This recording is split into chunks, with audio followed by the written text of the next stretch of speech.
Hi, Anthony Becht here, one of your new XFL head coaches. What's up, everyone? It's Hines Ward here. First off, I'm super excited to be a part of the XFL. Hi, I'm Jim Haslett. Very excited to be a part of the XFL. Hi, I'm Reggie Barlow, and I am extremely excited to be joining the XFL. Hi, I'm Rod Woodson. I just want to say how honored I am to be one of the head coaches of one of the teams in the XFL.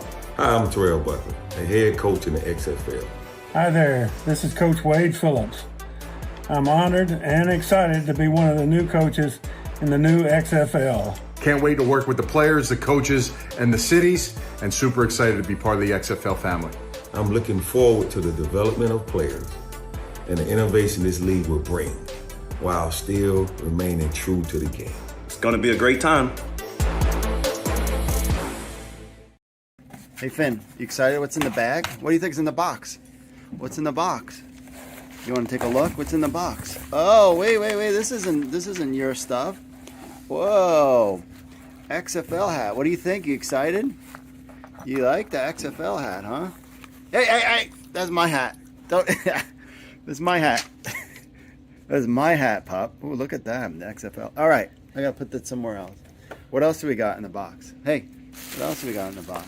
Ooh. What is that? Is that an XFL sweatshirt? What do you think? Do you want your own? They don't do dog toys. They don't do Hey, pup. They don't. Hey, listen. They don't do XFL. This is only human toys, human stuff. So no dog toys. At least right now, no XFL dog toys. Okay? Yeah, we got our XFL sweatshirt and our new XFL hat. Nice. What is up, my friends, and welcome to another edition of the XFL Weekend Review. I'm your host, Mark Perry, editor of XFL News Hub. And on this week's show, XFL Coaches plus Fan Control Football Season 2. We have a special guest. Greg Mescall is on to talk about the Fan Control Football Season 2. Plus, we got a recap of everything that's happened there and so much more. So how do you get in touch and be involved with this show? Simple. You either be my dog, Finn, who is a contributor to the show, as you know, or you can email podcast@XFL News Hub with your thoughts or record an MP3 or video on your phone, and we'll play it on next week's show, or you can leave a voicemail, 888-430-7692, extension 3. Leave us a review on Apple Podcasts, Stitcher, Audible Player, Amazon, Spotify, Google Podcasts, and leave us a review on Apple Podcasts. Spread the word about the show, and we are live at 8 p.m. every Monday, XFL Weekend Review. YouTube, Facebook, Twitter, and Twitch. The timeline, my friends, 305 days until XFL kickoff, June 18th, 2022, XFL Player Combine. We heard The Rock talking about on ESPN, talking about meeting with the coaches this week. So hopefully they're going to have a plan in place. We know that XFL agent or XFL player personnel are meeting with agents actually tonight and throughout the week, giving out their plans. So hopefully we can get some information about the plans that the XFL has coming soon to you. All right, and you saw Finn the dog. He was very excited about having his thing. And I wanted to start the show off by officially retiring this hat. So hold on a second. So as you saw in the video, I do have the new XFL sweatshirt, and I like it a lot, actually. Actually, I just spilled some of my dinner on it. Oops. You see that? I got a little stain on. But also, and I think it's cool with like the two different strings deal happening there. But it's time to retire the special one-of-a-kind XFL hat that was a Christmas thing. We're going to retire that over here. Why, you ask? Because, of course, you saw in the video, we have the new XFL hat 2023. So now we have the new XFL hat, even though that was one of my favorites. This was one of my favorites, this XFL hat. It's got the 2020 and even had DC on the back. I like that one, but it's seen its day. And it's time to out with the old and in with the new, I guess, my friends. What do you think about that? So we got a jam-packed show. The other thing is there's a USFL game going on right now, so we're not going to do the USFL show like we normally do at 9 o'clock. So this will give us a little bit of extra time to kind of get all the things that we want to get in. 8 coaches plus Mike Mitchell has got some behind the scenes things, information that you might glean as interesting about where these coaches might be. We'll go over that. Some news about Oliver Luck, and of course, talking fan control football with Greg Mescall. Very cool to have him on. He's the play-by-play guy for fan control football. I watched the games this weekend. I watched some of them as well as the USFL game. Right now, you got Jordan Tayamu, FS1. He is quarterbacking my Tampa Bay Bandits. I have that hat also. So, my friends, we got coaches coming back.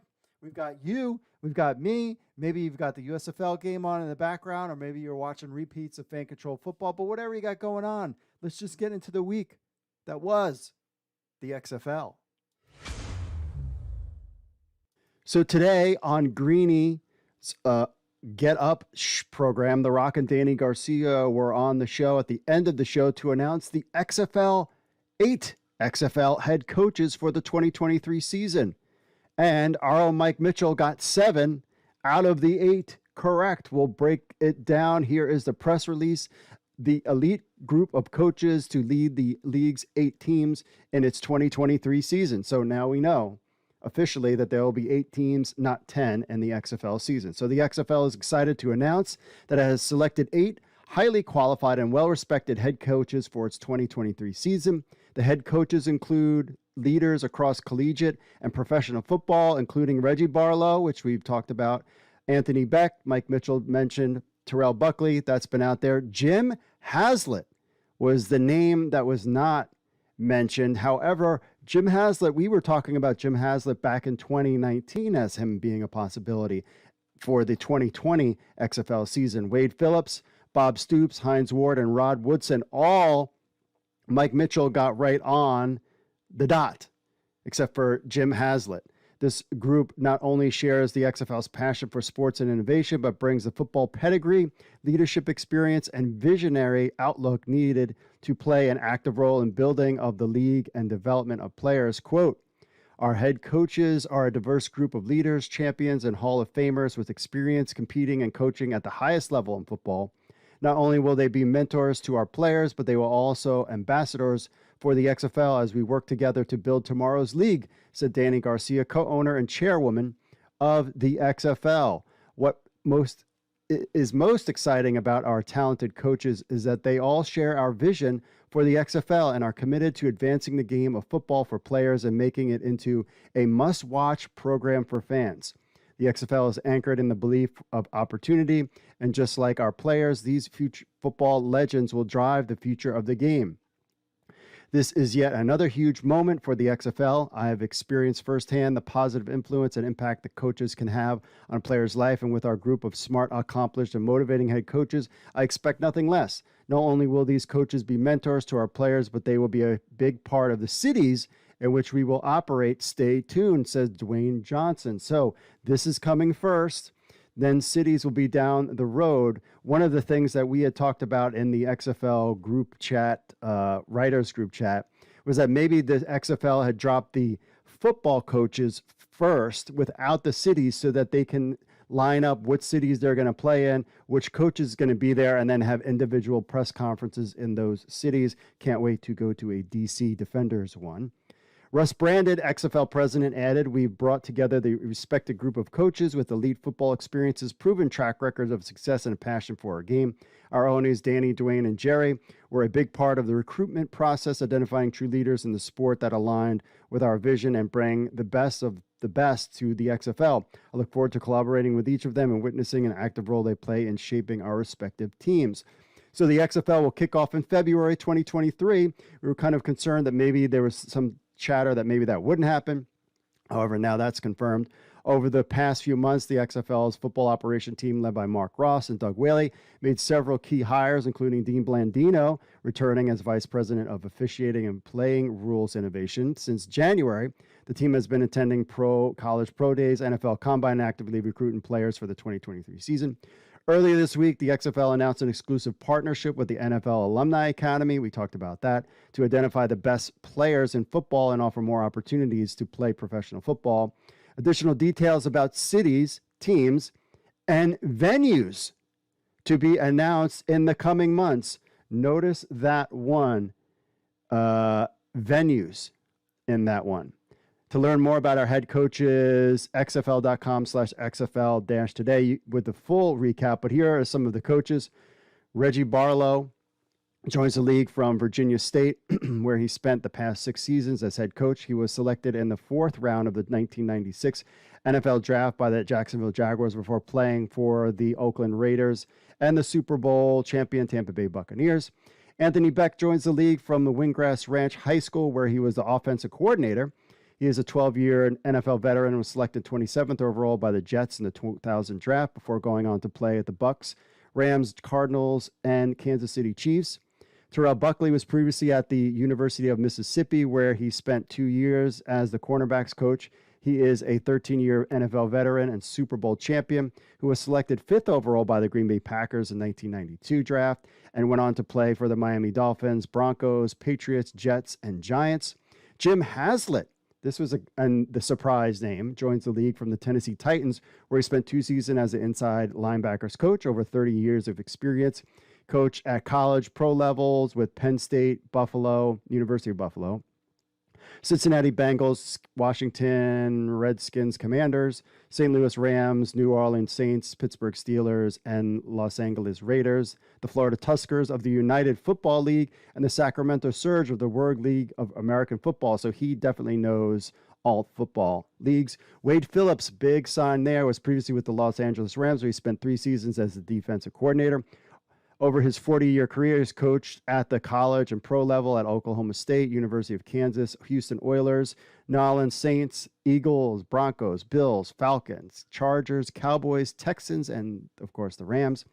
Bob Stoops rejoins the league from his position as head coach of the Renegades in 2020. He was a longtime coach for the University of Oklahoma in 1999 to 2016 and coached the Sooners to a win in 2021 at the Alamo Bowl. He has a 191-48 record over his 33-year college career and is the winningest coach in Oklahoma history. 2 Pittsburgh Steelers. Hines Ward joins the league from Florida Atlantic University, where he was the wide receivers coach. He is a 13-year NFL veteran, 2-time Super Bowl champion. Was also selected in the 3rd round by the Pittsburgh Steelers in 1998 NFL draft, where he spent his entire career. Remains the team's all-time leader in receptions and was a Super Bowl MVP. And then finally, Rod Woodson joins the league after serving as an analyst for NFL Network, the Big Ten Network, and Westwood One. Woodson is a 17-year NFL veteran, 3-time Super Bowl champion, was drafted 10th overall by the Pittsburgh Steelers in the 1987 draft and went on to play for the 49ers, Ravens, where he won a Super Bowl, and Raiders. He was inducted into the Pro Football Hall of Fame in 2009 and the College Football Hall of Fame in 2016. The big thing to get from this, not only is they got a great pedigree of coaches, but additional details about teams, cities, and venues to be announced in the coming months. That was something Mike Mitchell was talking about as maybe the XFL doing a hub season, but with that little line in the press release, that might not be the case. Let us know what you think about all these head coaches. Remember, one last time, the coaches are Reggie Barlow, Anthony Beck, Terrell Buckley, Jim Haslett, Wade Phillips, Bob Stoops, Hines Ward, and Rod Woodson. So let us know in the comments, what do you think about all these new 8 XFL head coaches? Well, Bob Stoops returning. 7 coaches, but to lead the XFL 3.0 era. Let us know in the comments.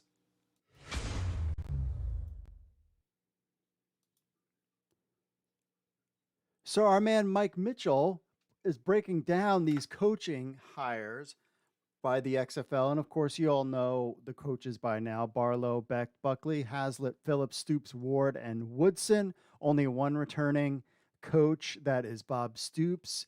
And this was last week. However, he's got a little bit more to add to this story as it pertains to the 8 coaches the XFL announced. When asked about what could be shared about selecting the league's 8 names, Danny Garcia credited the expertise of the football ops team of Russ Brandon, Doug Whaley, and Mark Ross in the recruiting process. Garcia also told ESPN that she and Dwayne had been dying to share this for months. So this has been out there for a while. Over the course of the last several weeks, coaching names have been slowly coming to the surface. Firstly, with multiple reports about Reggie Barlow leaving his post at Virginia State to join the league. Then most recently, word leaked out, thanks in part to a social media tweet of a contract signing by Terrell Buckley, that the former FSU legend also accepted head coaching position in the XFL. A week ago, sources close to the league revealed the names of a returning Bob Stoops, Wade Phillips, Rod Woodson, Hines Ward, and Anthony Beck as possible head coaches in the XFL. Other names mentioned on that list were John Kitna, Mark Trestman, and Jim Haslett. That was the new one, Jim Haslett. Mike Mitchell got them all. Even Kitna was one that I was really interested in. Mark Trestman, not so much, but Jim Haslett, a name that was out there before. Now, he also said that the situation is fluid, but there's more to come when it comes to this. He says 8 of those names have put pen to paper and have agreed to lead the teams in the XFL, but this begs the question, what cities in the league will the league announce, and where will the league's 8 head coaches take up shop as they head towards the 2023 season? Well, several rumors and dots have been connected to where coaches like Stoops, Phillips, and others could land. But a source close to the league told Mike Mitchell that the team designations for each coach have not been finalized yet. Here's what sources have indicated, but again, the situation is fluid. So here you go. The early word on the head coaches are Bob Stoops in Dallas. So the idea that Dallas wasn't going to return, which was out there for a while just because they removed the sticker, was nonsense. Wade Phillips to Houston. I didn't think they were going to put 3 teams in Texas. I didn't. And I thought Houston might be the odd man out. But no, Wade Phillips returns to Houston. Terrell Buckley would go to Orlando. Reggie Barlow would go to my DC Defenders, which is cool. I'm glad to see DC on that list. Anthony Beck to St. Louis. So there you go, Battlehawk fans. Rod Woodson to Las Vegas. Hines Ward to San Antonio. I know Hines Ward, I think, is an Atlanta guy. And then Jim Haslett to Seattle. However, none of this has been determined yet, and the situation is fluid. You know that the league will make, until the league makes it official, several key questions remain unanswered about the XFL in 2023. Like, where will the 8 2023 head coaches coach? What new cities have joined the league? And as a result, what 2020 teams will be replaced? And then ultimately, where will the league set up shop as they head towards February? There have been several indications that Redbird Capital Partners has been exploring the potential of setting up a hub site / headquarters for the XFL in Texas. Multiple sources have hinted at a possibility of a hub in Arlington, with the state of Texas being utilized as a central location for the league, but those plans could clearly change.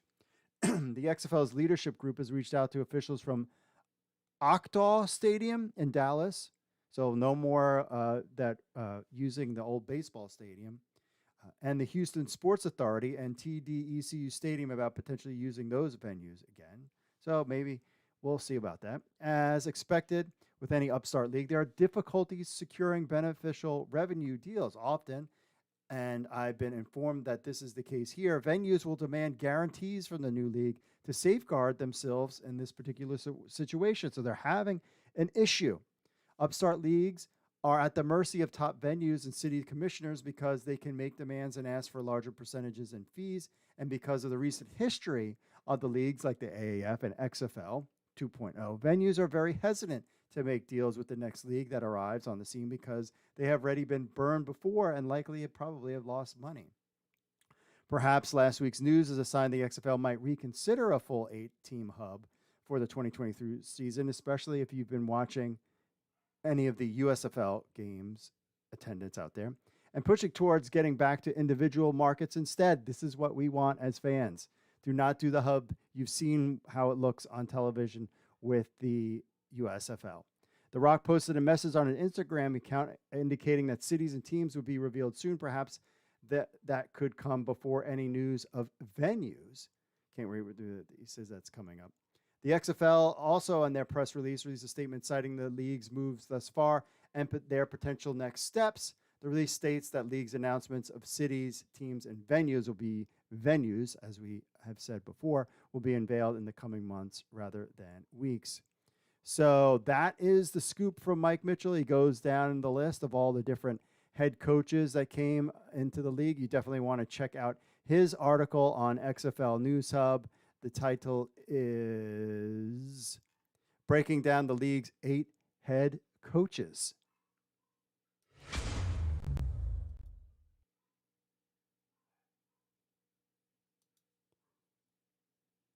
Dean Blandino rejoins the XFL as Vice President of Officiating and Playing Rules Innovation. A lot of fans are happy with this. He's been instrumental in the development and implementation of rules and broadcast innovations that have advanced the game of football. So the XFL announced that Dean Blandino has rejoined the XFL as Vice President of Officiating and Playing Rules Innovation. In this role, Blandino will oversee officiating operations and develop innovative playing rules to achieve the league's goal of producing dynamic gameplay and a highly engaging, entertaining fan experience. Very cool. Dean, of course, is a true leader in the industry and has a passion for advancing and enhancing the game of football. His experience and creativity is unmatched. We firmly believe that he will elevate our league to the next level, to the new level, says Danny Garcia, co-owner and chairwoman of the XFL. Together with our ownership group and leadership team, we are building something remarkable. The momentum continues to accelerate, and we're just getting started. From Russ Brandon, quote, Dean has been the go-to name in professional and collegiate of football officiating for over a decade. We have had a rare opportunity to develop new, innovative rules for the league, and Dean's unique perspective and expert experience are integral to achieving that before we hit the field in 2023. Now, Blandino returns to the league after playing an important role in supporting the XFL's success during the 2020 season as head of officiating. Now, you notice he was head of officiating, and now he's also president of officiating and playing rules innovation. So he's kind of taking that Sam Schwartzstein role on, I guess, now. Blandino worked in the NFL's officiating department for 20 years, starting as an intern. Hey, there you go, guys. Look, you could start out as an intern and then make your way all up to the XFL. The league's first senior vice president with the officiating department. Blandino currently serves as a rules analyst for professional and college football broadcasts. Blandino originally joined the XFL in 2019 as head of officiating. Of course, these announcements come shortly after the XFL announced its collaboration with the NFL on select innovation programs related to, among other things, rules, player safety, and to advance the game of football. Blandino's appointment is a critical addition to the league's football operations department, led by Mark Ross and Doug Whaley, which have been actively recruiting players for the 2023 season. Of course, they also talk about the NFL Alumni Academy and more. So we, as fans of the XFL, and are excited to have Dean Blandino return to the XFL.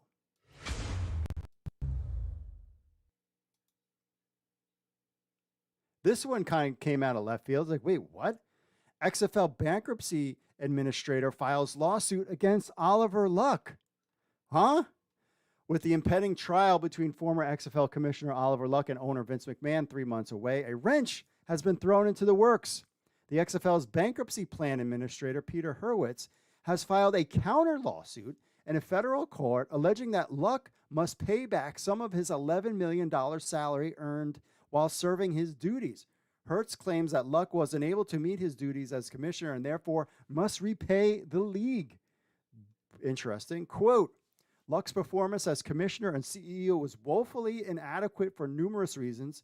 Among other things, he failed to exercise proper business judgment, failed to comply with league policies, failed to comply with the XFL employee handbook, failed to attend meetings, disclosed confidential information without proper authorization, and effectively abandoned his responsibilities when faced with the you-know-what thing that happened. McMahon has made similar claims in the past about Luck's inability to fulfill his obligations while also filing a countersuit. In response to these assertions made by Hurwitz, Luck's lawyer Paul Dombrowski cited the point was as unfounded. Quote, the allegation that Mr. Luck was overpaid and didn't do his job is utter nonsense. The real time, Mr. McMahon clearly valued Mr. Luck's job performance because he allowed Mr. Luck to be paid millions of dollars over 20 months.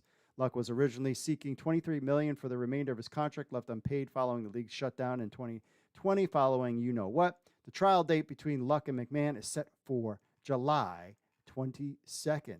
This is an interesting twist. We'll see how this goes for Oliver Luck. And I'll tell you this, knowing people around both sides, some people within the XFL were not fans of Oliver Luck whatsoever. Some people were, but there was others that were not, clearly.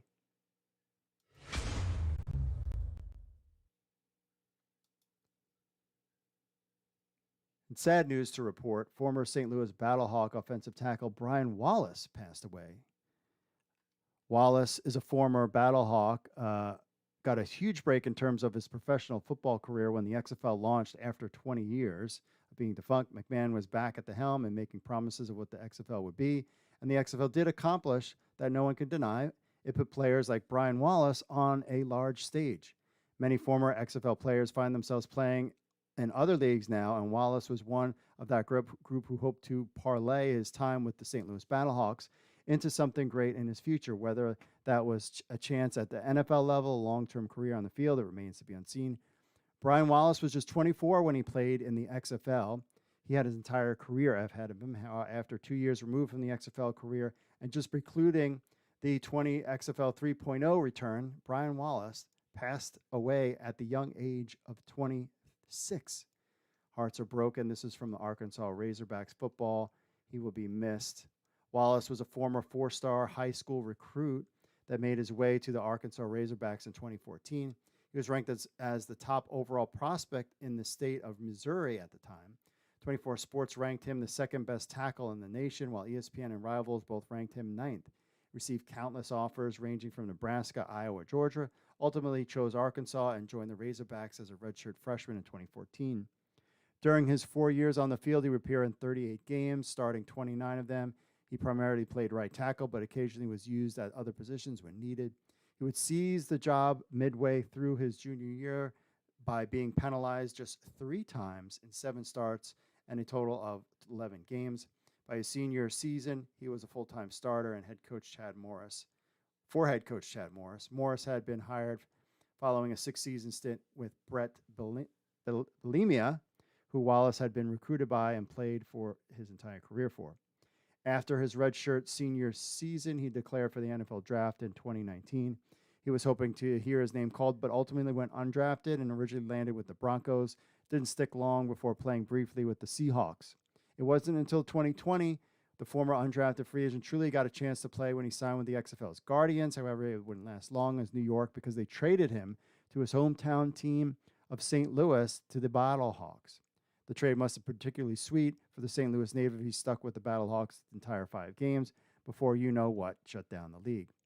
Wallace then kept his focus on football, but also began helping teach the youth of the game how to play according to his family. He was a man that was very well liked by former teammates and coaches who immediately began a huge show of support the moment they learned what happened to Brian. Brian had been suffering breathing issues last Monday at his job. He sought medical treatment at the hospital where he would collapse due to a heart attack. He stopped breathing, but medical professionals were able to restore his breathing. That's when he suffered a second heart attack. This time it took machines to keep him breathing. At this point, it was clear to the doctors that Wallace had simply suffered too much damage to his brain from lack of oxygen during the heart attacks. At this point, he was in a coma, attached to machines. 6'6", 320-pound lineman, once touted as a 4-star athlete, was lying in the bed fighting for his life. Thoughts of, just a very sad. The former lineman who got represented in his home ultimately would pass away. The 26-year-old achieved so much in a short time. Again, everybody here in the XFL family, the XFL actually put out a tweet. That's where I heard about this. Again, thoughts and prayer. I mean, just such a young guy with so much ahead of him. That the option was on there to return to the XFL and maybe even with the Battlehawks. So we just, lots of thoughts and prayers with Brian Wallace as he passed away at the young age of 26.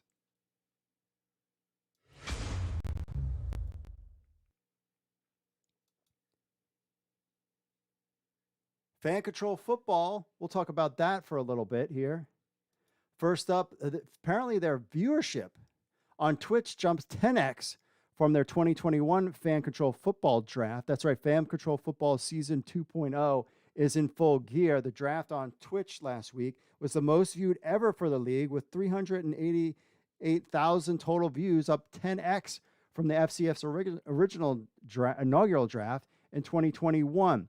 The Zappers this season will feature Hall of Fame wide receiver Terrell Owens and former Heisman Trophy winner Johnny Manziel. The second season will kicked off this past Saturday. All 8 teams in action at the Pratt Pullman Yards in Atlanta. All the games will be on Twitch. They expanded their coverage, NBCLX, where I watched it, and Peacock as well. And for international fans, Dan's, DAZN, you can also find the game on their games as well. Fan Control Football Draft, they only have a couple of them. They're every Wednesday, so you can shuffle the team around. You are in control of everything in Fan Control Football.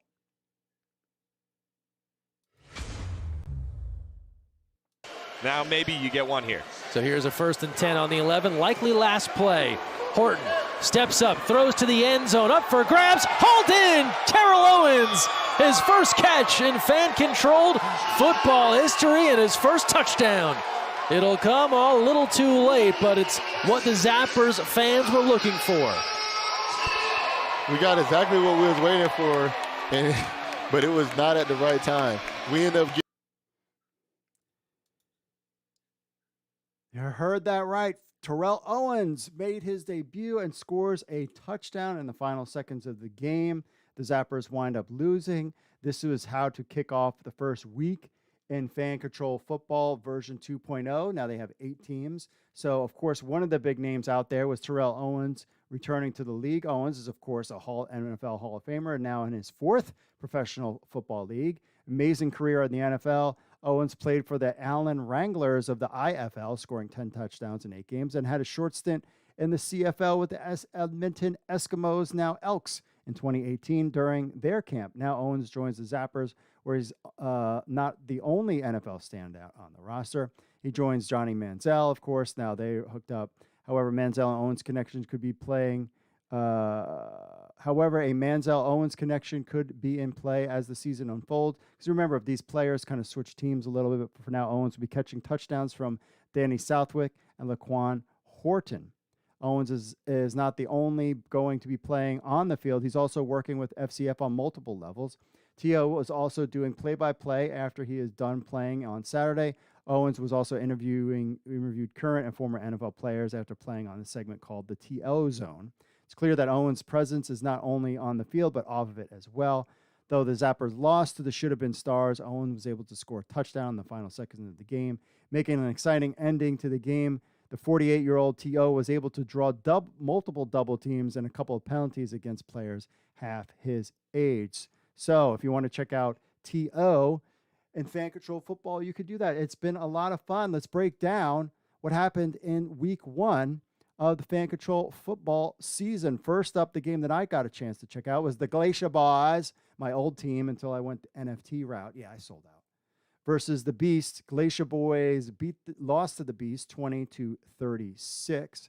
Jason Stewart, 3 touchdown passes. Andrew Jamil, 8 catches, 3 touchdowns, 107 for the Glacier Boys. And Quante Stiggers, 4 tackles, 3 interceptions for the Beast. Now, Quantez Stiggers, what you got to know about him is he's got an interesting story.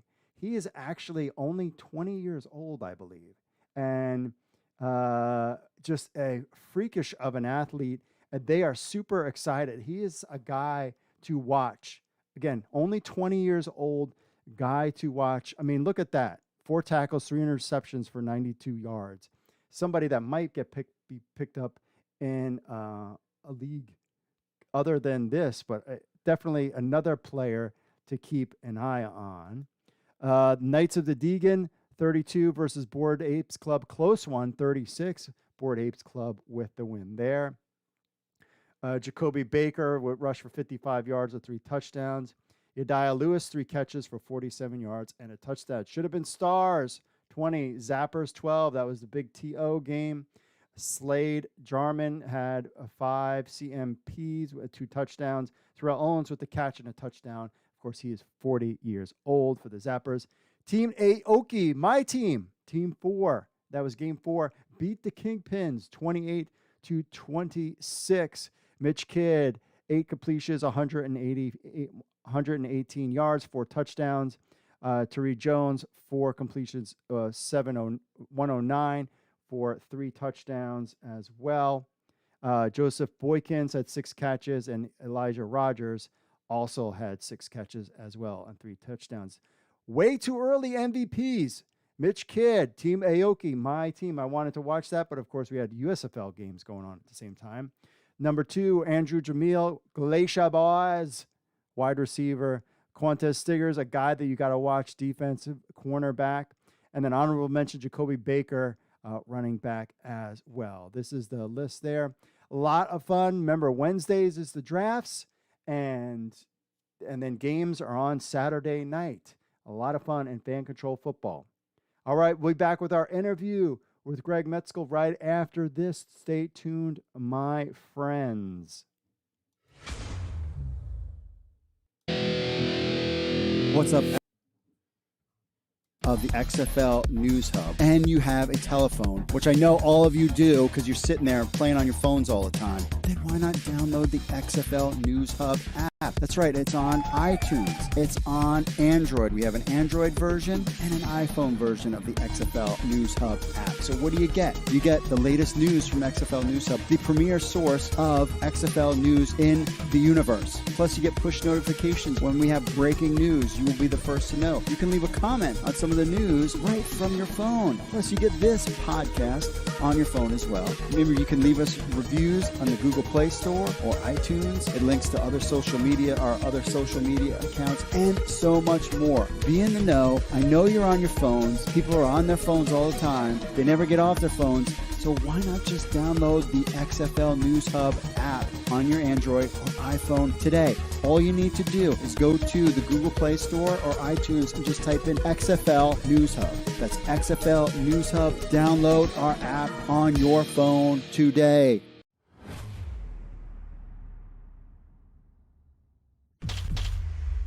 All right, we're here with Greg Mescall. He is the broadcaster for Fan Control Football. Welcome to the program. Hey, thanks for having me. Appreciate it. Sure. So I always ask my guests, give us your superhero origin story. How did you get from high school kid to in the broadcasting business and then get connected with Fan Control Football? Yeah, well, I guess it helps. I wasn't a very good athlete. And so that made the decision for me early on. My dreams of going to the NBA were dashed pretty quickly in high school. Cut twice for my high school basketball team. And on the second time around, when it was time for the JV cuts, so I was walking out of the gym, they had a handwritten poster. They needed a public address announcer. And I'd always kind of been into that. Really before that, I was doing like public address for Pop Warner football, probably when I was like 12 or 13 on like Sunday mornings. A friend of mine coached in the league, and they would just sit me up in a chair and I would kind of just do the introductions. And so I had a little bit of a taste of that, of just thinking that was cool. And then I did some more PA in high school, and that kind of led to getting involved in radio and TV in college, and just kind of kept rolling with it after that. But yeah, realizing that I wasn't ever going to make the team that my mom didn't write a check for me to be on, you know, I kind of wanted to be around sports, and this was the next best way to kind of be involved. And I just thought it was always cool that for every great moment in sports, there was like a call that went with it, right? Or some sort of description. And so, yeah, just kind of got into it that way and just kind of stuck with it. And like so many in broadcasting, just kind of bounced around to different places and have called a variety of sports for different networks, and got the chance to meet the FCF folks a couple of years back, and just stayed in touch as they were gearing up for launch. And, you know, just lucky to have the opportunity. And we had a great season 1, and excited here to get rolling on season 2. So how does season 2 feel compared to season 1? Because you've been there from the beginning. You now have the Pullman Yards studio. I mean, that looks beautiful. I mean, how's the feel from version 1 to version 2? Yeah, and not to be cliche, right? But bigger and better than ever, I think is a very apt description, because you're talking about doubling the teams. So 4 teams to 8 teams, a facility. And we had a great experience last year in Duluth at Infinite Energy Arena. But this setup this year, this is like the vision come to life, right? Of what I think the FCF creators were hoping when it came to kind of a custom built production facility, right? The experience is really, while we will have some folks in attendance throughout the season, the experience really is for the viewer, you know, at home on their phone or computer, however they're watching. And when you get into that venue, it really does feel like a cross between a movie set and a music video and live sports. I mean, there's so much going on. We were talking recently, I was trying to think of the last sporting event I saw that had a spider cam and a drone live at the same time. I mean, the angles that you're getting at this place between those cameras and then your standard broadcast cameras, it really brings you into the action like few other sports you'll see. And then the video boards and the DJ and the lights and all that stuff, it just makes for a high energy, fast paced environment. And I think it's everything the FCF has hoped it would be. So you just had the draft. Had you had a chance to talk to guys like Terrell Owens and Johnny Manziel before the season kicks off? No, I haven't. And I know she hesitated there and kicks off because we don't do kicking in the FCF. Right. I find myself saying it all the time too, where I'm like, we're getting started. We begin, right? Because we're so trained to say we kick things off. Right. No, I haven't got a chance to talk to those guys, hoping to do that as we get into the season. Just kind of getting acclimated to knowing a lot of the new faces. I've gotten to see some of the guys from last year, and Andrew Jamil, Quinn Porter. Good to see a lot of those guys back. And it's weird, honestly. I did a whole season. I didn't really meet the guys because of COVID protocols. I never got a chance to talk to them outside of this, right? Doing a Zoom or from a long distance. There was not that relationship where you could stop by practice or maybe see them around the hotel and talk to them. We had to have really strict protocols due to COVID. And so this year, a little bit different, where it's taking me back to other sports where I'm used to going up to a coach or some players before the game and kind of getting some information. So it's going to be fun to learn their stories and guys that I thought I knew, learn more about them. I just heard a story. Cecil Cherry played last year. I had no idea. Apparently he's wrestled alligators and all kinds of stuff. These are things that you would get when you could talk to these guys up close and personal. And so looking forward to that with the returners, but then also all these new faces that we haven't met yet. So the turnover was, what would you say, like, as far as like guys coming back from now, is it 50-50 or? Yeah, I was trying to think of the math on that, right? Because you have 4 additional teams, True. So you had to inherently add so many more guys, right? Additional defensive and offensive units. I don't have an exact number, but it feels like there's like in the 30 to 40 guy returning amounts. That's poorly phrased, but somewhere around there. I could be wrong on that. I'm sure the league has exact numbers, but certainly some talented guys that moved on for different opportunities. But also a ton of guys. You look at the guys that are returning. I mentioned a few, and then DeAndre Francois, our top pick in the draft in week 1, Ladarius Galloway, to have the caliber of guys that are returning. I think that's also probably the biggest endorsement you could give for the league, right? Guys that there are probably more opportunities than ever right now to play professional football. When you think about all the leagues that are underway or about to begin, and for them to come back and join forces with the FCF, it really speaks highly of the whole production. So what are some guys that fans who are tuning in for the first time should keep an eye on? Aside from they're all going to tune in to see Terrell Owens at 48 years old, Johnny Manziel, to see him. But what are some other guys that fans should keep an eye on? Yeah, and that's the fun thing about this league is that there will be someone, a couple of guys that will emerge that none of us are all that familiar with. Doesn't mean that they didn't have a great college career wherever they played or wherever they came from. But after you get past those superstar known names, we saw it last year with a Jamil or a Travis Toivonen, Ladarius Galloway, guys that became just household names. And so I think when you talk about players to keep an eye on, if you're brand new to FCF, I mentioned Francois. People will know him from Florida State. Jamil really is kind of the prototypical receiver built for fan-controlled football. He's not the biggest guy, but he is a precise route runner. He is fast, and that stuff really pays off. As far as guys that maybe, even if you are a fan from last year, maybe you're new or you're kind of trying to absorb all the athletes, a guy that we're really high on early on, the youngest player in the Fan Control Football League this year, just 20 years old, Quantez Stigger is a defensive back. He has been fun to watch. And talking to the commissioner, Ray Austin, just highlights that he's so raw, right? Still learning the game, hasn't had that college football experience, but has found a place here amongst a bunch of grown men, right? So he's a guy that, how could you know him, right? Unless you were deep in his hometown high school football results, you'd never have heard of this guy. And now he's going to get a chance here to become potentially a fan favorite. So that's one that I think I'm interested in on the defensive end. And then on the offensive end, a lot of talk. If we talk about young, we got to talk old.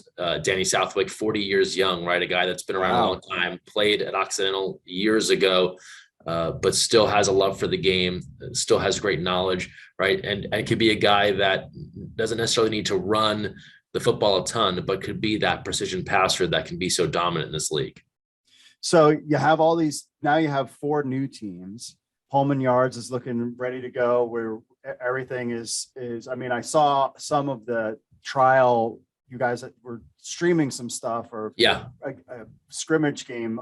All that seems to be ready to go. Are fans going to be in attendance for the first weekend? Yeah. Fans in attendance this weekend. And we had what we called kind of a tech test, a rehearsal this past Saturday. It's funny, the only people that weren't really rehearsing were the players, right? It was supposed to be kind of a non-contact. You had the quarterbacks out there in red jerseys. That lasted all of about 10 minutes before everyone was just full on tackling everybody. These guys are so ready to go, so fired up for the season. And so that part of it was at full steam. And then the rest of it has really come a long way in the last couple of weeks. And so, fans in attendance this weekend, live performance by Steve Aoki in our evening session. Of course, he's affiliated with the Aoki team, one of our 4 new squads. That's my team. I have the NFT and everything. So yeah. So that's been a fun wrinkle to it too. This edition of the Ballers Collective and the 4 NFT backed teams, and it's creating. We're seeing just some natural rivalries here between what we're calling the OG squads, right? The 4 teams from last year. Of course, Wild Aces under new ownership now becoming the should have been stars. Those 4 teams against the 4 new teams, and just how those fan bases kind of collide. And then we've seen some people that have maybe moved from one team to another. So based off the draft in week 1, it seems like everyone came fully informed on how to operate here in the FCF. Yeah. So when fans come up to you, or they learn about fan control football, like why should fans watch? Here's your chance to pitch them, because these are all football fans that are beyond just NFL. Like, so why should they watch fan control football? Well, I think the number one thing I've learned through this is you can never underestimate the love of football in this country, right? No matter where it's being played, there is such a joy to watch football. I think if you're new to fan control football, the big difference from all the other leagues is that you really do have control if you want it, right? So for every person that has sat around and wondered, why do they do this? Why do they do that on offense? Here's your chance to actually have a tangible impact, right? The coaches, they teach the playbook, but on offense, they're just installing the plays that you have voted for, right? Majority wins. If you get your fan base organized and you make your play calls, that is what they have to run. There's no debate about it, right? That's what gets put in on the offensive end. So I think that's what really separates this league. If you are a fan of Madden football, you like to play games, right? And you want to see how that actually plays out in real life, the only league that's going to offer that to you is fan control football. Conversely, if you could care less, right? If you're not into calling plays and you just want to watch football, you're just a guy that watches on Saturday or Sunday, this is another league for you to enjoy that is quick, right? We keep it moving. A lot of offense, 50-yard field, running clock, 2 20-minute halves. So it's not to watch one game is not a 4-hour commitment, right? If you're going to watch a Saturday college football game, which I love that too. But if you want to get in and get out, watch an hour, you're going to see a game and you can get your football fix and then you can kind of keep it moving, right? So I think it fits every football fan's need. And then lastly, a chance to really watch some emerging talent. We had some guys from last season, I think of Travis Toivonen, who had some looks from the NFL after last year, after he had such a strong performance. So this is that opportunity to get a good look, a head start at maybe some diamonds in the rough. And so fans coming in for the first time, who do you think are going to potentially win it all? Who are the teams to beat, you think? I mean, especially it's hard to see now because you've added 4 teams. Sure. And then some new players there. But just kind of gauging the vibe out there, what do you think are like 1 or 2 teams to look out for? And in no way to dodge this question. I mean, I guess I'll start with the Wild Aces. Now that should have been stars, are your defending champs. So you could look at them. They had a very organized fan base. It's almost impossible to answer that question because we will draft every week for the first 3 weeks before locking rosters. So over those first 3 weeks, these fan bases are going to determine what type of team they want to build, who they want to add. After those first 3 weeks, there'll be waiver wires. There'll be a way to add players, but it won't be the complete reset of rosters that we saw in season 1. So as you assemble your squad and get a sense for how you want to play football over these first 3 weeks, I think after that, we get to week 4, week 5, you'll have a better sense of, okay, what fan bases are organized? What groups are starting to work together? When you look at our offensive and defensive packages, how are those units clicking, right? Remember in the FCF, we divide it up into units, right? So it's not like you're drafting just defensive players or just offensive players. You're drafting an entire defensive unit and include your D-line, your secondary. Conversely, on offense, you're drafting your offensive line and your tight ends as a package. Those package groups play twice every Saturday, right? So they're split up amongst two teams to go in a couple of games each Saturday. So I think as that progresses and fans get a sense, last year, the most organized, the most collaborative fan bases, those are the ones that started to click, right? The Wild Aces group from a year ago, very communicative when it came to what do we want to do? How are we assembling our team? And it's just like any other football, right? If your staff, if your organization, your GM right on down is organized, you're going to have success on the field. And that's the same thing here in the FCF. So I'm very curious to see how fans go about building these teams, who they want to pick, and then what players start to click. We were talking so much in the week 1 draft about the connection between DeAndre Francois and Andrew Jamil for the Glacier Boys last season. They'll start out this year split up, right? They were picked on different teams, but who'll be that next connection that just naturally fits in and fans want to see them together week in and week out?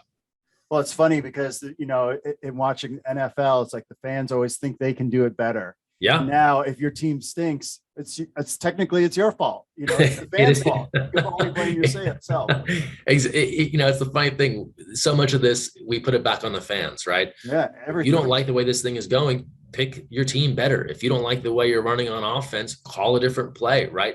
Rally your friends. If you feel like you know it best, right? We talk about our fan IQ every week and how if you're making the right play calls, your fan IQ increases. But also if you're calling what ends up being a good play, the majority doesn't take it, right? And that play fails, you still get fan IQ for being smarter than the rest of the group, right? So if you know this well, recruit some buddies, right? Get people involved so that you're all on the same page. You're calling plays and you can have a positive influence. And then we add to it, we talked a bit about the way you can watch the games. So much coverage this year of the FCF. So if you're interested in this, it is available on so many platforms.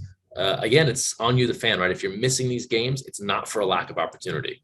So we got Twitch is the main one, but then it's NBCLX. NBCLX and Peacock will cover every game. So between Twitch and NBCLX and Peacock, you're going to have every game covered. You also have DAZN internationally, Fubo TV, lots of opportunities. And what I love about the NBCLX and the Peacock, especially for viewers here in the US, is you think about maybe some of our older fans, right, who don't really have a handle on technology part of things.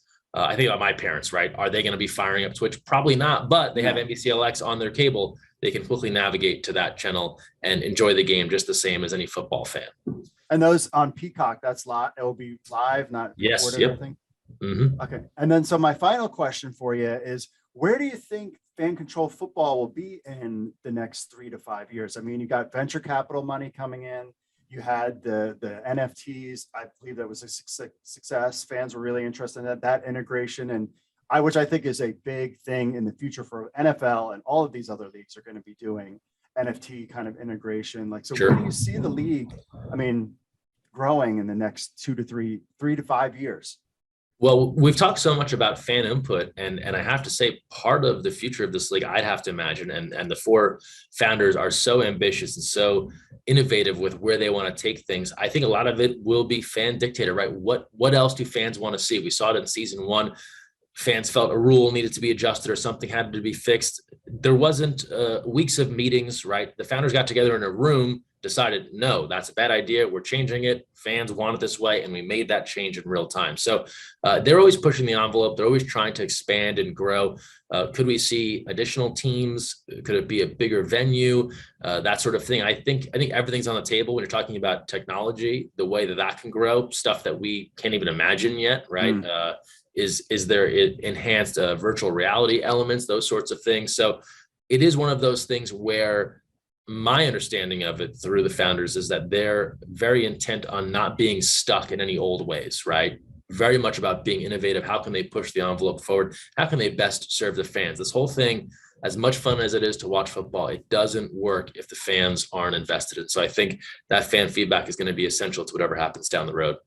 Yeah, well, it's going to be a fun ride, that's for sure, and a lot of fun to watch, so fans can check it out. All right, Greg, hey, I appreciate your time on the show, and we will be seeing you during the Fan Control football broadcasts. Excellent, Mark. Thanks so much for the time, and appreciate talking with you today.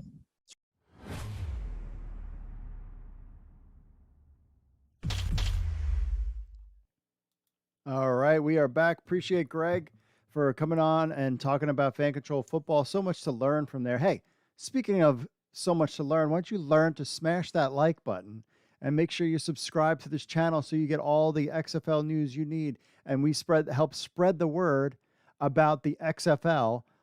And if you're not missing much, by the way, on the USFL game, Jordan Tamu and team is looking good, and Pittsburgh is not. All right, let's get to some social media stuff before we wrap up the show, as we always do. Let's see here. Oh, what's up, everybody in the chat? Marcine says, hi, do you think the XFL will go 14-game schedule for year 2 or 3? No. I think they'll keep it as is, trying to get through that first year. All these leagues, including the USFL, are looking first year, and then we'll go from there. If anything, I think the number of games stays the same, but I think, expansion would be the first step before going to a bigger game schedule. John says, since Hines Ward being a coach, is there a Pittsburgh team? No Pittsburgh team. Nathan says, I had season tickets for the St. Louis Battle Hall, so we can get our team back sooner rather than later. John says, St. Louis will be there. Jose says, Santonio all the way. Dave says, Jonathan Hayes got screwed by not getting the return to St. Louis. I agree. I really was hoping Jonathan Hayes would return. I know he was involved with the bankruptcy stuff, so maybe he wasn't allowed to do that. Maybe he comes back as a coordinator. Who knows?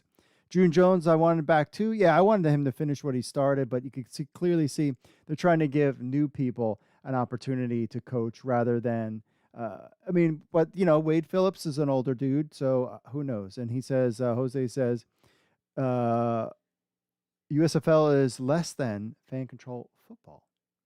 Interesting. We're just going to have to see how that plays out. You'll have to tune into my show. We're going to have a special show, 8 p.m. tomorrow on Tuesday, talking fan control football because the game was on tonight. Let's get to your social media stuff first.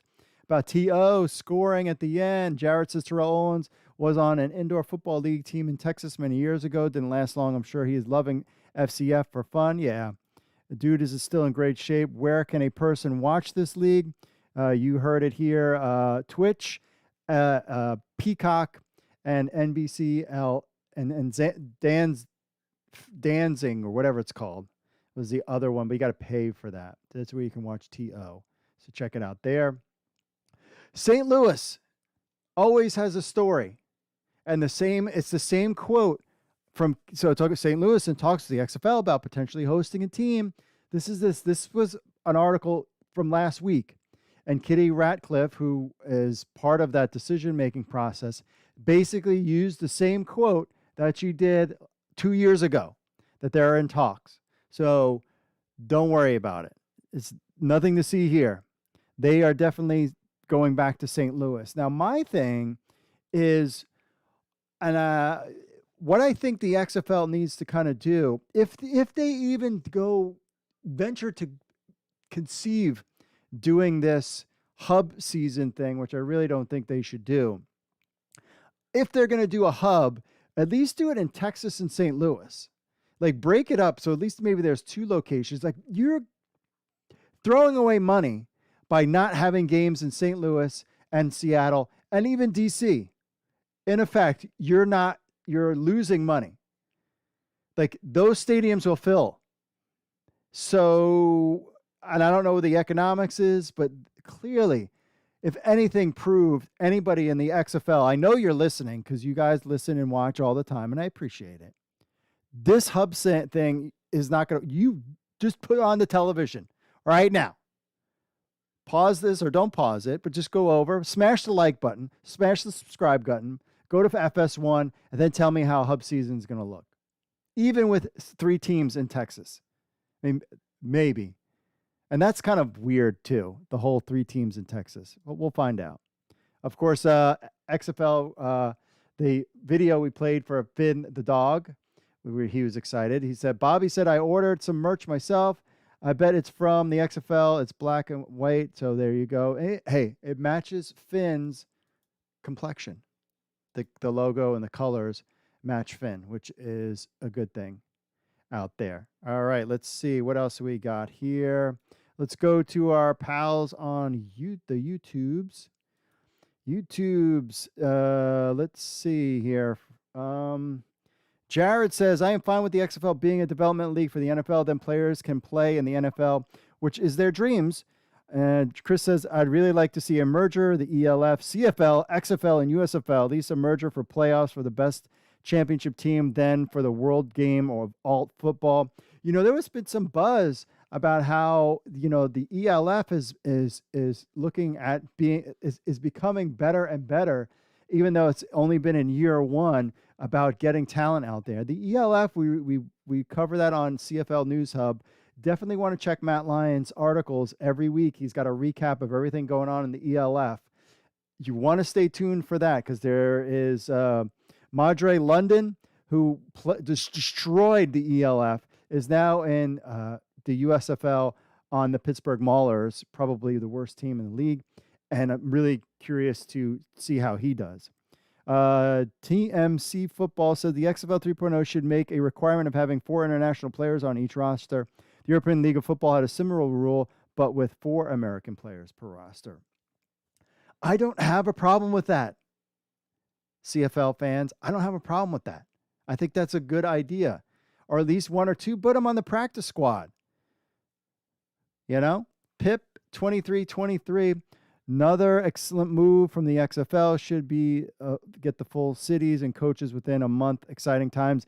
I have a feeling things would have happened sooner, but I don't think we're going to get cities anytime soon. I think that's months away because of the difficulty that Mike Mitchell has been reporting about trying to get these deals, because these places have been burned. It's like a catch-22. You got to take a step, but you can't. I mean, if anything, use the power of The Rock or XFL News Hub. I'll throw this idea out there. If somebody's not playing ball in one of these cities, get the fans' pressure on those people to make a deal happen. Because that's what the people want. And these are public officials that get people's votes. And if you're a politician out there who screwed over St. Louis from getting the team to play there, well, then you're not going to get reelected, broski. So make it work. Dude says, just say, no, I'm not going to say it. I am not going to say that word, because Google doesn't like that. It's the P word. And rhymes with emic. Maybe that, I don't know. Some other interesting news on the Twitters. The Rock posted this. First, he posted on his Instagram, but then he posted it on Twitter today, of all days, at 2:00. He said, monumental partnership as our XFL partners about the Alumni Academy. This is the interesting thing he put. This partnership will serve as a pipeline to the NFL in the fall and the XFL in the spring. Man, I'm excited for the players and our entire football ecosystem for this. So something to keep in mind when they're talking about this, the power of this partnership. And who would you rather play for? Would you rather play for the USFL, the Canadian Football League, or the XFL? Let's not beat around the bush. The goal is to get into the NFL. So the XFL, so just think about that ecosystem of all those players playing in the NFL Alumni Academy. If the XFL helps feed those guys, wouldn't we love to watch games played? But I think they'll just be practicing. Then you have those guys in the Alumni Academy getting picked up and playing in the XFL. Then they're ready to go for the next NFL season, and that cycle can continue. Put more people in the pipeline, because this makes these guys ready to play. Unlike the USFL, which had 3 weeks of training to get things going, these guys will be game ready, and that is a huge thing. And we didn't really think about that. We're like, okay, these guys are professionals; they'll get it in. And believe me, the play in the USFL will get better as time goes on.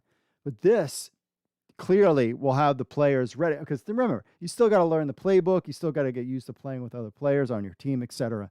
This is a big deal and a very, very powerful thing that the XFL has. iSim Paint, he said, I had a dream the XFL was rolling out a car, and he's got a little XFL car. I thought that was kind of cool. Oh, did I give The Rock a like on this one? Yeah, I did. That's kind of cool. Check out that car. Is this not a real car? This is like a fake one, but if the XFL had a NASCAR, trust me, they're not going to have a NASCAR. They need to save money. Purple Nation 84 says they are perfect people to do this league in the right way to be successful. Can't wait. Dwayne The Rock Johnson, Danny Garcia talk XFL culture of innovation. And I've said this before. If you were going to give your money, if you had $1 million, I was talking with my mom this past holiday weekend. I hope you guys enjoyed the celebration of when Jesus returned from the dead. If you believe in that stuff, Good Friday, all that stuff, Easter, if you're just into rabbits and chocolate, whatever your deal is. But we all got to be together as family, which is good in these times because we couldn't do that 2 years ago, pretty much. Anyways, my friends, I told her, if you had $1 million to invest in one of these leagues, which one you pick? And she said, absolutely, The Rock and Danny Garcia. Who else would, that's who you would give your money to. About the press release, when I mentioned that additional details about teams, cities, and revenues to be announced, Palsy_Jeff said, and probably wait for the USFL season to be over before announcing cities and venues. Besides, if the USFL succeeds, then the XFL will have to choose a few market replacements. Well, of course, we know New York is out anyway. Tampa is out. The Houston market. But if it fails, then the XFL should keep all the markets where they're at since 2020. To me, the XFL being in Houston was kind of like, yo, we're not worried about you guys. And Zachary says this should be obvious anyway. San Antonio and Seattle as well. You don't do 25 to 30,000 fans per game in a startup league and just get dropped. Of course, this is talking about the Kitty thing. Kitty Ratcliffe talking about using the same quote over and over again. All right, let's get to 2 phone calls, and then we'll wrap this show up. Hi, I got a few questions. I know with the XFL new logo and everything, it's kind of cool how they define the X and everything, but it's just, I know for me personally, it kind of seemed like it was unnecessary, but that's just my opinion. It looks great, don't get me wrong. I just kind of think it was I didn't think it was needed personally. My question is, did they ever come out and say how many teams there are, or are we just speculating that it could be 8, 10, 12, 14, 16? I'm just asking because we all know that there's going to be a team in Orlando now and a team in San Antonio, and I'm just curious if they ever came out and said, I'm just curious about that. And then I know I was trying to when they dropped the new logo video, I watched the video a few times to make sure all 8 teams were there just in case they left one out intentionally, and they all are represented in that video one way, shape, or form. And I know, because I know one thing I noticed with Danny Garcia and The Rock there, it's they almost like to live Easter eggs like it's a Marvel movie, it seems like. And so I was hoping maybe I'd see something else in the video. If I watched it a few times, I didn't see anything crazy. Anyway, I just want to know what your thoughts are. Did they come out with how many teams that they said they're going to be? We know there's at least 2, and one going to be in Orlando, one in San Antonio. And do you think they're either going to go the same route as the AAF, where they basically don't go to too many places where there are teams I don't think the AAF had a single, to my knowledge, right off the bat, I'm making this call, the same city as an NFL team. Do you think that's the route the XFL's going now, or what are your thoughts on all that? I know it's a lot of speculation. Anyway, appreciate you taking my call. Hope you have a great day. God bless. Love the podcast, and hope you have a great day. All right. Thank you, sir. Again, Mike Mitchell is reporting. You've got the 8 teams and you've got the 8 cities. There was no more extra coaches. Yeah, they showed Wildcats in the video, but that's just all, just kind of remembering the past and what they bring forward. But I don't think we're going to get anything for a little while. But that's it. It's going to be the 8 teams. I think Mike Mitchell pretty much put the nail on the head as far as the cities go. You notice LA and New York are out. Those are expensive places. The 3 in Texas has me perplexed. The 3 in Texas have me perplexed. I mean, unless you play the whole season in Texas and in those places, it doesn't make any sense. Seattle, San Antonio, and St. Louis and DC there's 4 teams that would do fine. But I mean, I understand then you have to, it's going to be expensive to run them, but you would think that gate revenue would be able to do it. I don't know.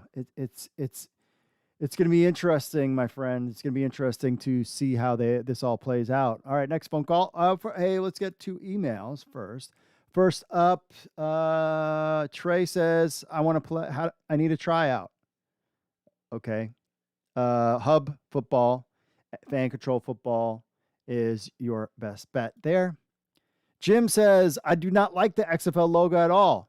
Thanks, and keep up the great work with the hub. Thank you very much, Jim. Appreciate that. Speaking of stuff we're doing, News Hub Fantasy. I've been very busy today over the last couple of weeks, but everything is running pretty good. We have our final game tonight, and then, then things flip over in the morning, and, we got stats on there. I think it's really cool. News Hub Fantasy, go check it out, our fantasy football app. And let's get to doing USFL Fantasy. And let's get to a final phone call up. Hi, I wanted to talk about the new XFL logo that was revealed last week. I don't think they needed to change it at all. I thought the XFL 2020 logo was perfect, in my opinion. And but I know that they wanted their own, fingerprint on the new league that they purchased for, like 15 to 23 million. But this should have been the most minor change that they were, announcement that they were going to tell the fans, and it was a letdown. The website is not good at all. Like, black and white is not working for me, and it reminds me of like the 1930s or something, because this no color thing is not cool. So that's just my opinion on it. They should have revealed cities if they're having a countdown. I better expect a press conference if they're going to be doing something huge, like announcing coaches and cities next time. So, and Danny Garcia is representing many females out there, being the first league sports owner. So she's representing a lot of women, and I hope she does it right. I'm just scared that they're focusing on their other investments than the XFL. Thank you. All right. Appreciate the phone call. Yeah, no, don't worry about it. I think, people were expecting more, but then we got the coaches the week after. The logo, I mean, the thing that my kids had said is that you would wear this out. I don't know if you would wear a T-shirt with this out versus wearing something like this. I mean, and it's got like the cool thing on the sides. I mean, I would definitely, you know me, I wear it out anyways. So, I mean, it's grown on me. I don't have a problem with it. But at first I was kind of like, I don't know. We'll have to see how the package all comes together as we move forward. Finally, Gunfighter 90 on the chat room says, so the XFL is now a minor league? It's just everybody's a minor league. Everybody wants to be part of the NFL. There's just not officially the minor league of the NFL. And remember, the NFL has if it was a minor league, the NFL would have a lot of control, and they don't. It's not like the NFL can be like, no, you're going to do this and you're going to do that. I think they just needed the rub, to use a wrestling terminology, from the NFL, and it is huge. And I think, the powers that be feel that, it was worth the wait to get that rub with the NFL. Remember, they started talking in August about doing something together. And I think it's because the NFL wants the rub from The Rock, because they're all losing that younger audience and they need help. And the XFL could help make their game more exciting. And then being affiliated with The Rock, I mean, you saw him give the announcement before the game started. That's it. BW, CFL is more stable than the rest of the spring leagues, 100 years. You're right. You're right. And I'm super excited about the CFL season this year and what we can bring. I am super excited to bring fantasy football to the XFL, real fantasy football to the CFL this year. That's what we're going through with the USFL season on News Hub Fantasy. You can hear all about our CFL talk and the CFL games are way better than what we've seen for the USFL. But again, it's only the first week. They've only had 3 weeks of practice. I feel like it will get better as time goes on. I don't think they would just shut things down. You have to let it play out, and get to the end. There's all partnerships and relationships, but, we'll have to see with that. Gunfighter says, I agree. The website is not very nice, he says. XFL is doing too much. I don't have a problem with the site. It's different. It's different than the sports leagues we're used to.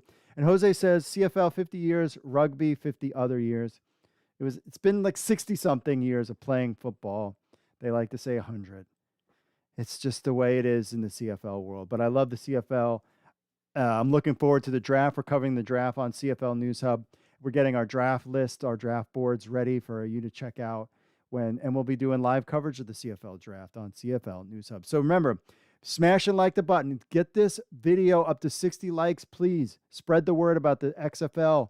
There's fans kind of like meh on the USFL. Make sure that they know that there's something else out there. We're covering that. Our show will be on tomorrow. But USFL News Hub and CFL News Hub for all your alt football needs. We'll be covering fan control football here as well. Lots of fun. Thanks, Greg Mescall, for being on the program and everybody at Fan Control Football. I'm really trying to plan on heading down to Atlanta for a Saturday night to watch some Fan Control Football. It would be so much fun to be there. All right, my friends, we got to go long because we didn't have a show leading after this. Remember, you want to be part of the show, 888-430-7692, extension 3, podcast at XFL News Hub. Leave us a review on Apple Podcasts and Spotify. We appreciate that. And watch us live, 8 p.m. Eastern, every Monday on the YouTube and Twitter, Facebook, the whole deal. All right, my friends, that is it for me. Thanks for tuning in. Smash that like button, subscribe to the channel. Hopefully we get some more XFL news this week, as we know that the coaches and staff, they're all meeting. And there's a lot of rumblings. There's a lot of things, moving parts. We're starting to hear names of assistant coaches and other things, other people joining the league. So it'll be a lot of fun as we build towards the 2023 season. And give USFL a chance. See what you think of it on that. And we'll talk about it on USFL News Hub, USFL Weekend Review as well. Subscribe to that show too if you want to get more Mark and Finn Power Hour. There you have it. All right, that's it for me, folks. God bless, seriously, out there. Love you guys. Thanks for being part of this program and part of our community, was listening to the Markcast or myself and all that good stuff. All right, God bless, and I will see you all later.